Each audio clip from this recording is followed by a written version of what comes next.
Hello, my name is Skip, and this is From the Fourth Row's Best Movies of the Year. I'll tell you, I could have come up with 20 best movies of the year. Instead, I had to narrow it down to 10. And movies that nearly missed, I would have to say Ides of March, The Help, Drive. You know, those are just a few. Source Code, The Adjustment Bureau. Those are just a few movies that didn't make my top 10 list. And but the ones that did, I'll tell you what, and they had to be some great movies because I've seen over 80 movies in the theater and 40 movies on DVD. So if you can do your math, that's over 120 movies. So to narrow it down to 10 was pretty hard. But I had to do 11. I had to cheat a little bit, and I have a tie at 10, and that's Midnight in Paris. An absolutely delightful movie starring Owen Wilson and Rachel McAdams, directed by Woody Allen. Such an interesting little slice of life kind of movie where Owen Wilson goes off into the streets of Paris, and before you know it, he's in a time warp and ends up in the 1920s. What a just delightful movie. And also at number 10 is Win-Win, starring Paul Giamatti. I cannot say enough about Paul Giamatti's performance in Win-Win. A man whose life is unraveling, his business is unraveling, and before his very eyes, he ends up with a young man that helps him help his wrestling team, and it changes his life and his family's life, and it's it's a difficult movie though, but it's got some tough things going on in it. But I really absolutely loved Win-Win. And now at number 9 is X-Men First Class. X-Men First Class was my number one movie of the year halfway through the year, and I just think the performances by James McAvoy and Michael Fassbender are absolutely fantastic as Magneto and Professor X. But the story is what makes this movie great. It's a movie about real life situation that goes on. You have mutants and whatnot, but it has to do with the Cuban Missile Crisis, and I think that story, along with the mutant story, I think makes for a great movie.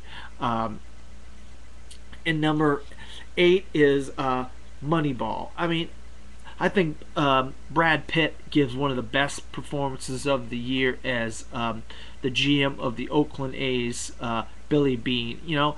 And he comes up with this idea of how he thinks a baseball team should be run and what types of players should be on that baseball team. And now today, everybody's doing what Billy Beane is doing. I just think it's a great movie, and Brad Pitt is phenomenal in it. Now, number 7 is Hugo. I think Martin Scorsese hit a absolute home run with Hugo.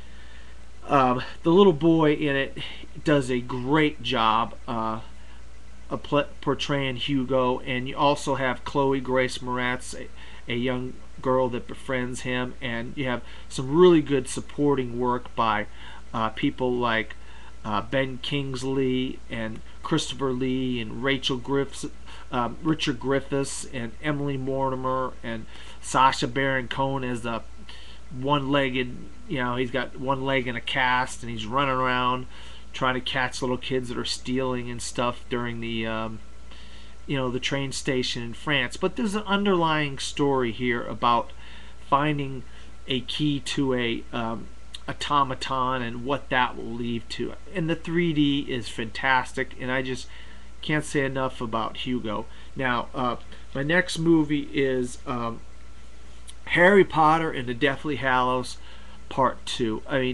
I had Harry Potter and the Deathly Hallows Part 1 on my top 10 list last year, but I think Harry Potter and Deathly Hallows Part 2 goes even further to prove that science fiction and fantasy movies can be great movies. You know, the special effects are second to none.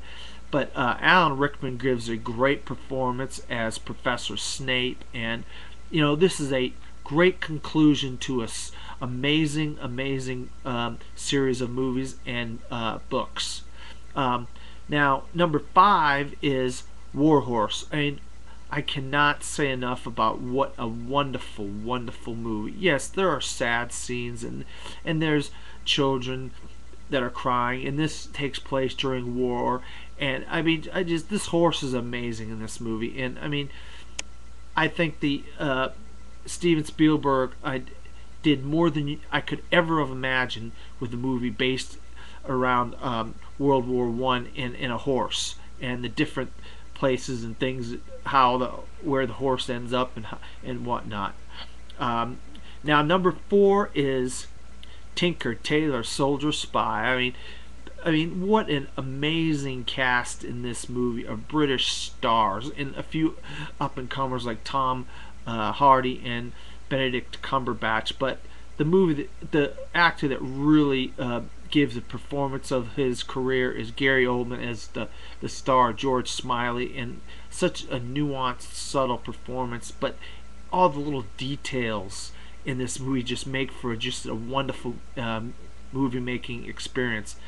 Now, number 3 is The Descendants, and George Clooney can do no wrong right now. I mean, it seems like everything he does is great, and he plays the matriarch of this family who owns all this Hawaiian land, but he's dealing with his wife, who is very ill in the hospital, and he has to round up his kids.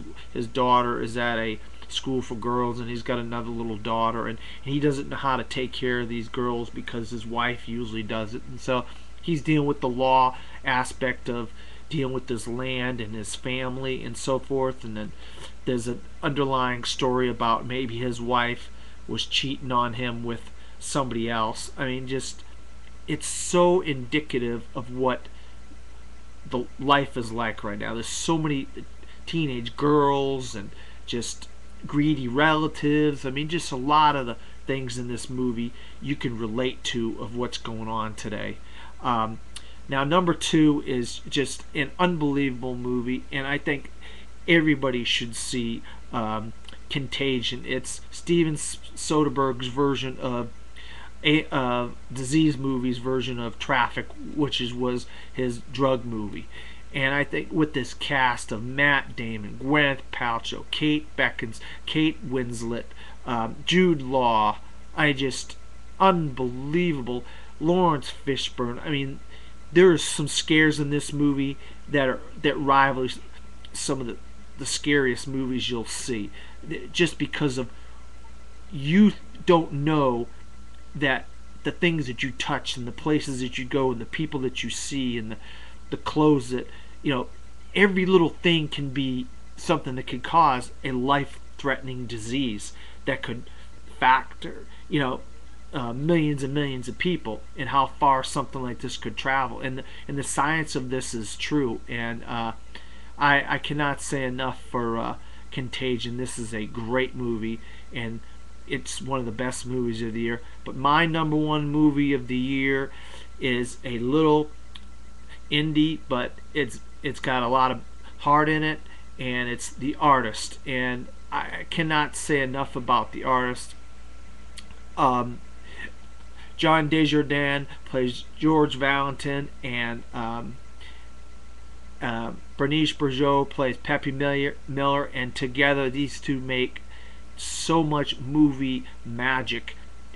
Yet it's a black and white silent movie, but you could see all this coming through the screen, even though it's silent and it's black and white.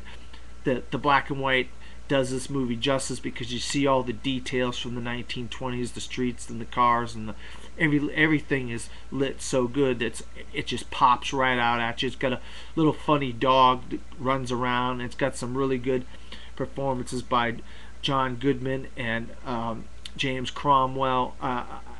I would be surprised if The Artist didn't win Best Picture, but you just don't know because sometimes American audiences may not go for something like this, but it's a throwback to bygone era, and it's just such a wonderful movie.